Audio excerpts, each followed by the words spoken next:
प्रदेश उत्तर प्रदेश दिख रहे हैं आपके साथ मैं हूं खुशबू पांडे। तो सीधे आपको ले चलेंगे पंचकुला, जहां पर उत्तर प्रदेश के मुखिया योगी आदित्यनाथ चुनावी प्रचार प्रसार कर रहे हैं। बहनों और भाइयों, 5 सदी के बाद, 500 वर्षों के बाद अयोध्या में रामलला अपनी पावन जन्मभूमि पर फिर से विराजमान हो गए हैं। मैं केवल एक बात पूछना चाहता हूं, अगर उत्तर प्रदेश में भारतीय जनता पार्टी की डबल इंजन की सरकार नहीं होती तो क्या ये काम हो पाता? क्या ये कांग्रेस कर पाती? कांग्रेस तो कहती राम हुए ही नहीं, ये तो राम पे विश्वास नहीं करते, ये कृष्ण पे विश्वास नहीं करते। इनको चाहिए, कहते हैं कि राम के लिए भूमि नहीं होनी चाहिए, कृष्ण के लिए भूमि नहीं होनी चाहिए, भूमि तो केवल वक्फ बोर्ड के लिए होनी चाहिए। और इसीलिए इन्होंने चांद मोहम्मद को टिकट बना करके पंचकुला को लूटने के लिए भेज दिया है। बहनों और भाइयों, ये बदनसीब है कांग्रेसी लोग जो अपनी विरासत को ही भूल गए हैं। राम को ही इन्होंने भुला दिया है, कृष्ण को भुला दिया है, तो भगवान राम ने भी और भगवान कृष्ण ने भी इनकी तरफ से मुंह फेर लिया है। कहो जाओ, अपनी दुर्गति को प्राप्त हो जाओ। और इसीलिए आज मैं आपसे कहने के लिए आया हूं कि कांग्रेस को भी, देश ने भी, हरियाणा ने भी और यूपी ने भी 60 वर्ष से अधिक समय तक शासन करने का अवसर दिया था। प्रदेश में भी और केंद्र में भी उन्होंने राम जन्मभूमि की सुध नहीं ली, आपके विकास की सुध नहीं ली, आपके लोक कल्याण की सुध नहीं ली।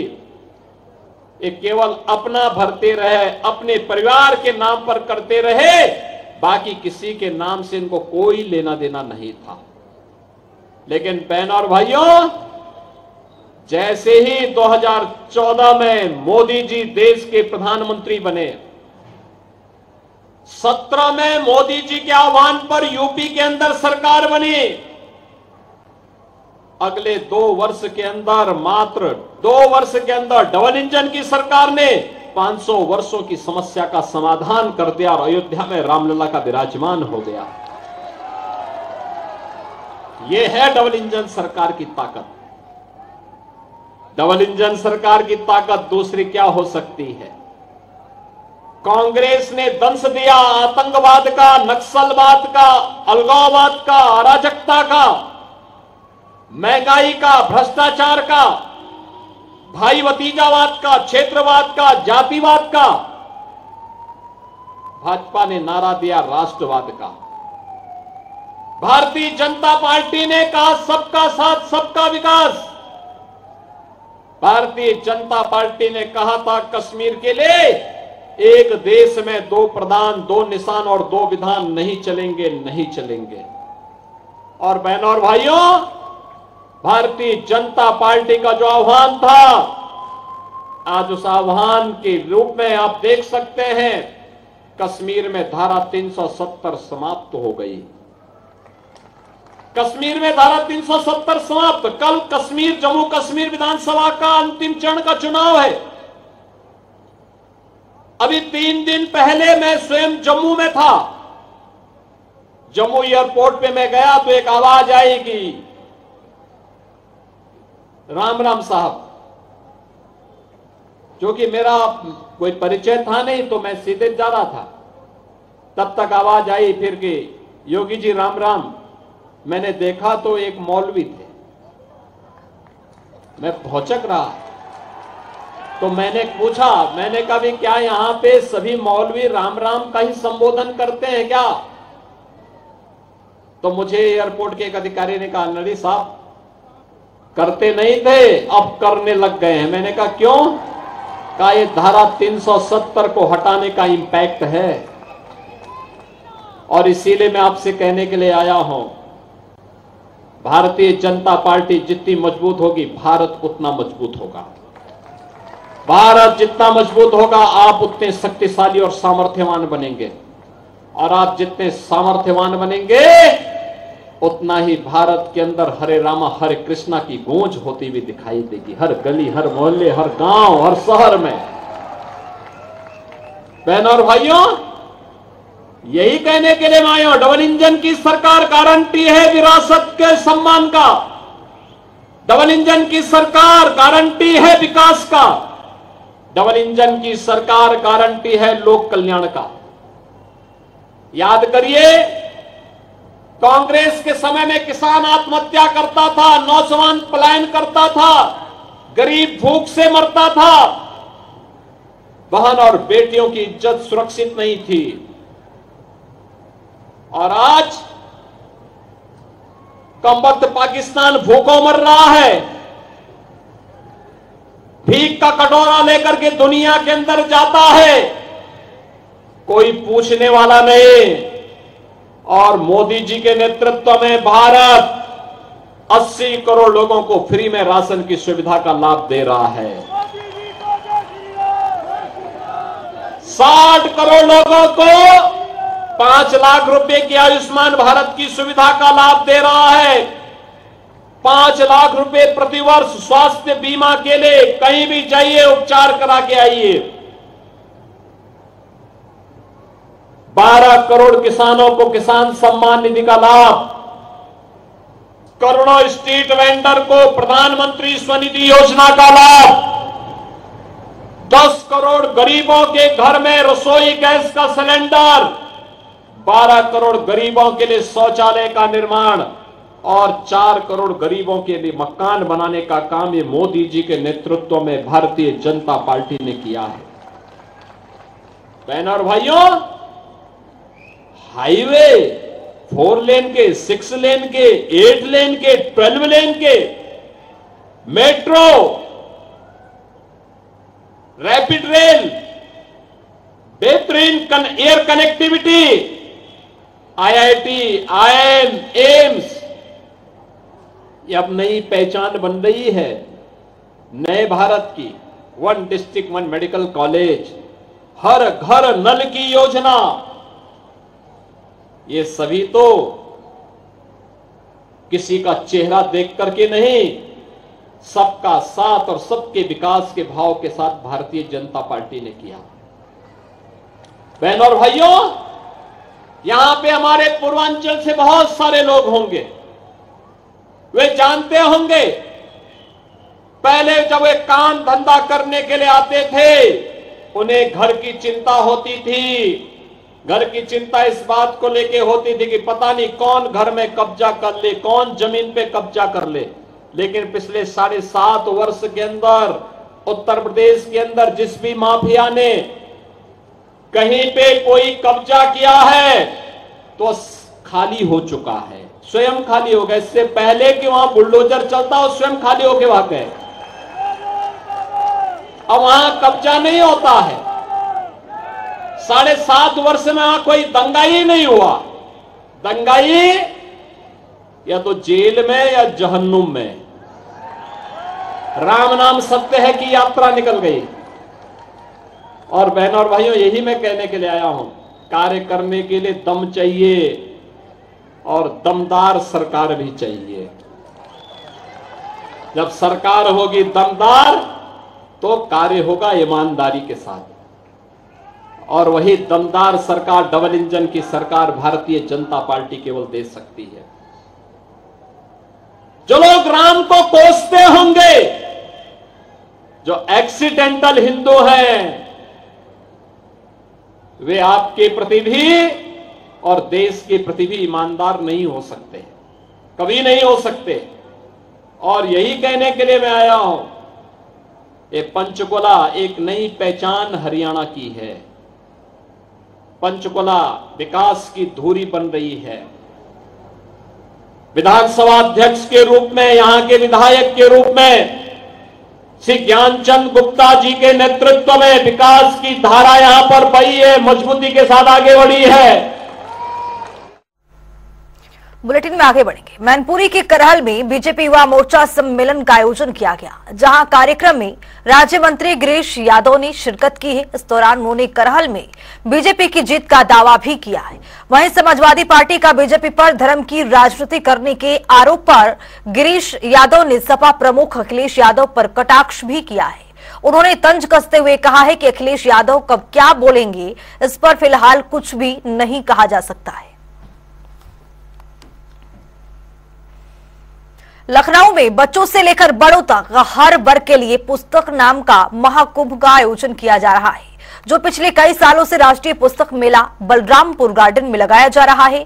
इसी को लेकर हमारे संवाददाता अंकुश जायसवाल ने एक रिपोर्ट तैयार की है, देखिए। एक जगह पर जहां पर सभी प्रकार का ज्ञान मिल सके लोगों को, उसको लेकर के हर बार लखनऊ में राष्ट्रीय पुस्तक मेले का आयोजन किया जाता है। और इस पुस्तक मेले में चाहे वो धर्म से जुड़े हुई किताब हो, या फिर ज्ञान की बातें हो, या फिर इतिहास की हो, या फिर बच्चों की जो शुरुआती दौर से लेकर के बड़े तक जो भी उनको जानकारियाँ चाहिए होती हैं, वो सारी किताबें यहाँ पर इस पुस्तक मेला में मौजूद हैं। और आप देख सकते हैं कि किस तरीके से जितने भी बुक स्टॉल यहाँ पे लगे हुए हैं, सब पर कोई ना कोई यहाँ पे आया है, अपने अपनी रुचि के अनुसार यहाँ पर बुक्स देख रहा है और परचेज कर रहा है। अभी आप देखिए कि जिस तरीके से यहाँ पे कुरान शरीफ भी यहाँ पर स्टॉल में लगी हुई है, और कुरान शरीफ की छोटी बुक से लेकर बड़ी बुक तक भी है, और साथ साथ बच्चों के लिए भी यहाँ पर काफ़ी मनोरंजन जो रोचक कहानियाँ होती हैं वो भी यहाँ पर बुक्स के रूप में यहाँ पे उपलब्ध है। वहीं दूसरी तरफ आपको दिखाना चाहेंगे, स्टेशनरी की भी यहीं पर स्टॉल लगे हुए हैं, यानी कि अगर बच्चे यहाँ पर आते हैं तो उसको स्टेशनरी से लेकर के जितना भी यहाँ पर सामान है वो उनको मिल जाएगा। और साथ ही साथ आप देखिए किस तरीके से ये बहुजन साहित्य लखनऊ, यानी इनका जो स्टॉल लगा हुआ है, इस पर आप देख सकते हैं किस तरीके से गौतम बुद्ध से लेकर के काशीराम और जो बसपा सुप्रीमो मायावती, इनकी पूरे जीवन को लेकर के यहाँ पर जो है बुक्स में एक सार उपलब्ध है, जिसको सभी यहाँ पर देखने भी आ रहे हैं और उसको खरीद भी रहे हैं। हमारे साथ बात करने के लिए खुद यहाँ पर लोग हैं जो जेपी सिंह आगरा से हैं, इनसे बात करेंगे। ये बताइए, ये जो स्टॉल है यहाँ पर, इसमें आप देखेंगे कि इसमें गौतम बुद्ध से जुड़ी भी कहानियाँ हैं यहाँ, जिसमें और बाबा साहब जो भीमराव अम्बेडकर जी हैं, काशीराम जी हैं, सभी के जीवन पे जो है यहाँ पर पूरी यहाँ पर जो स्टॉल लगा हुआ है उस पर सारी पुस्तकें हैं यहाँ पे। तो क्या कहेंगे आप? जी, मैं संविधान लेने आया हूँ। बाबा साहब का लिखा हुआ संविधान है, काशीराम के भाषण हैं और बहुत अच्छी अच्छी बातें हैं। पूना पैक्ट बनाम गांधी, ये सब लेने आया हूँ आगरा से। हाँ जी, तो मुझे बहुत अच्छा लग रहा है यहाँ पे खरीद करके। और आपने भी इतना बड़ा पुस्तक मेला लगा, काफ़ी स्टॉल लगे हुए हैं और हर साल ये पुस्तक मेला लगता है। क्या आप इसी तरीके से हर साल यहाँ पे कुछ ना कुछ रोचक ढूंढने के आते हैं? नहीं, मैं पहली बार आया हूँ। तो बहुजन साहित्य लखनऊ वाले से। अच्छा, आप एक मन में प्लान बना के ही चले थे कि हमें जो है बाबा साहब से, काशीराम से संबंधित किताबें लेनी है। अच्छा, तो आप और लोगों को क्या प्रेरणा देते हैं, क्या कहेंगे? देखिए, संविधान तो हमारा राष्ट्रीय ग्रंथ है। तो ये तो जैसे इन्होंने बताया कि संविधान को इनको खास तौर से ये आगरा से आए थे, इनको यही बुक जो बाबा साहब की जो संविधान पे लिखी बुक थी उसको लेकर के वो यहाँ आए थे पुस्तक मेला में और उन्होंने उसको परचेज किया। और भी लोगों से हम बात करेंगे। क्या नाम है आपका? मेरा नाम देवेश द्विवेदी देवेश है। देवेश जी, पुस्तक मेला का आयोजन काफ़ी समय से यहाँ किया जा रहा है और कहीं ना कहीं कुछ लोगों के मन में एक ये लालसा रहती है कि पुस्तक मेला चलें तो वहाँ जरूर उनकी रुचि से जुड़ी मतलब कहीं ना कहीं हर आदमी का एक माइंड सेट रहता है। जैसा कि अभी पहले बताया कि जो है वो बाबा साहब से संविधान पे उनको बुक लेनी थी, तो ऐसे लोग यहाँ पर, ऐसे प्रेमी यहाँ पे आते हैं। बिल्कुल, देखिए, साहित्य से जुड़ी किताबों के अलावा आपको धार्मिक किताबें मिलेंगी, बच्चों की जो प्रारंभिक शिक्षा से जुड़ी हुई किताबें होती हैं वो भी आपको यहाँ पे मिलेंगी। बच्चों के मनोरंजन से, उनकी स्टडी से जुड़ी हुई तमाम वस्तुएं, तमाम चीज़ें आपको यहाँ पे उपलब्ध हो जाएंगी। जो साहित्यिक वर्ग की बात अगर की जाए, जो साहित्यानुरागी हैं, जो साहित्य से जुड़े हुए लोग हैं या साहित्य को पढ़ने वाले जो लोग हैं, उनके लिए ये समझ लीजिए किसी पावन स्थली से कम नहीं है। और जैसा कि अगर बात की जाए यहाँ पे साहित्यिक आयोजनों की, तो ये साहित्यिक मंच यहाँ पे बलरामपुर गार्डन में सांस्कृतिक मंच बना हुआ है। यहाँ पे विभिन्न संस्थाएं हैं, साहित्यिक सांस्कृतिक संस्थाएं जो लखनऊ की हैं या बाहर की भी, उनको अपना समय आवंटित करवा के यहाँ पे काव्य गोष्ठी, कवि सम्मेलन आदि करवाती हैं। नगर के बाहर के रचनाकारों को यहाँ पे अवसर प्रदान किया जाता है विभिन्न संस्थाओं के माध्यम से। जो वरिष्ठ रचनाकार हैं वो युवा रचनाकारों को मंच दे रहे हैं। आज भी जैसे कि यहाँ पर भारत की महान विभूतियाँ रत्ना बापली जी की पुस्तक का लोकार्पण हुआ। नवसृजन साहित्यिक एवं सांस्कृतिक संस्था लखनऊ के तत्वावधान में ये कार्यक्रम यहाँ पे आयोजित हुआ और इसी प्रकार से तमाम किताबों के लोकार्पण होते हैं। और पुस्तक मेले की अगर बात की जाए तो ये अभी 27 से शुरू हुआ है, 27 सितंबर से, और अक्टूबर 6 तक चलेगा। तो जिस तरीके से बताया कि ये एक महाकुंभ है जहाँ पर सभी प्रकार के विषयों पर यहाँ पर पुस्तकें मौजूद हैं, चाहे वो छोटे से बच्चे की हो या फिर जो है बड़े जो साहित्य प्रेमी हैं उनकी, हर वर्ग के लिए यहाँ पर कुछ ना कुछ है। यही कारण है कि छोटे बच्चे से लेकर के बड़े तक सभी यहाँ पर शिरकत करते हैं और इंतजार करते हैं साल भर की पुस्तक मेला लगेगा और वो यहाँ पर आएंगे। 10 दिन तक ये पुस्तक मेला चलता है हर वर्ष और जिस पर काफ़ी जो है भीड़ होती है। कैमरा पर्सन आशीष के साथ मैं अंकुश जायसवाल, जनता टीवी, लखनऊ। वक्त यहाँ पर छोटे सा ब्रेक का है, फौरन होंगे हाजिर, रहिए हमारे साथ।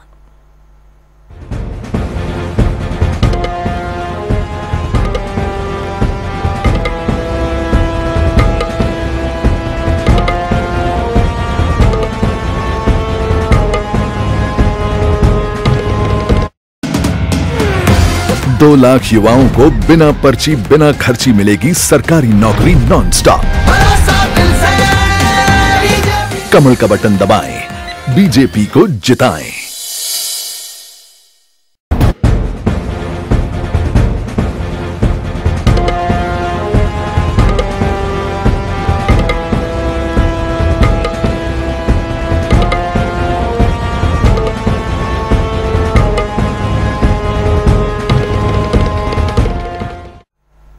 बुलेटिन में वक्त है ताबड़तोड़ खबरों का। रायबरेली में पूर्व विधायक ने किया है हंगामा। पुलिस अधीक्षक कार्यालय परिसर का मामला सुरक्षा न दिए जाने से था नाराज। अलीगढ़ में बाइक सवार 3 लुटेरों ने की है लूट। लाखों रुपए का बैग लेकर जाते सेल्समैन, मामले की जांच के लिए घटनास्थल पर पहुंचे अधिकारी। लखनऊ में किसानों ने किया है एयरपोर्ट प्रशासन का विरोध। बाउंड्री करने को लेकर पुलिस अधिकारियों और किसानों के बीच चल रही नोकझोंक। पीलीभीत में लाखों की चोरी कर चोर हुए फरार। जेवरात, नकदी समेत अन्य सामान किया चोरी। सूचना पर पहुंची पुलिस कर रही तफ्तीश। कानपुर देहात में खूंखार जंगली जानवर का इलाके में खौफ। 2 लोगों पर हमला किया। दहशत में ग्रामीण का माहौल। वन विभाग को ग्रामीणों ने दी है सूचना। बिजनौर के होटल में खाने के रुपए की बात में हुई मारपीट। पुलिस के सामने हुआ जमकर तमाशा। मारपीट का वीडियो सोशल मीडिया पर जमकर वायरल। फतेहपुर में बेकाबू बस और बाइक की हुई भिड़ंत। हादसे में बाइक सवार 2 लोगों की मौके पर मौत। प्राइवेट बस चालक मौके से फरार। महाराष्ट्र के पुणे में रायबरेली के 4 युवकों की मौत। ग्लास की पेटी उतरते वक्त दबकर हुई मौत। परिजनों का रो रो कर बुरा हाल। सहारनपुर में जिलाधिकारी कार्यालय पर कई संगठनों का संयुक्त प्रदर्शन। बीजेपी विधायक के भ्रष्टाचार के खिलाफ प्रदर्शन। हाईकोर्ट प्रयागराज ने दिए जांच करने के आदेश। फर्रुखाबाद के सीएम कायमगंज की टीम पर ग्रामीणों ने किया है जोरदार हमला। 2 लेखपालों को दौड़ा कर पीटा। ग्रामीणों ने लेखपालों के अभिलेख छीने। सरकारी पत्रवालियों पर जवाब। भदोही के हनुमान मंदिर में पुजारी का मिला है शव। हत्या की जताई जा रही आशंका। एसपी ने घटनास्थल का किया है निरीक्षण। फतेहपुर में 2 पक्षों में हुई मारपीट। मामूली बात को लेकर हुआ है विवाद। विवाद का वीडियो सोशल मीडिया पर जमकर वायरल।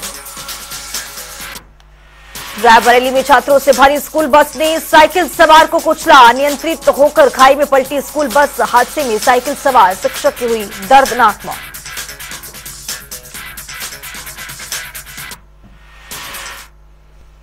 तो फिलहाल इस बुलेटिन में अभी के लिए इतना ही। देश और दुनिया की तमाम खबरों के लिए बने रहिए जनता टीवी के साथ।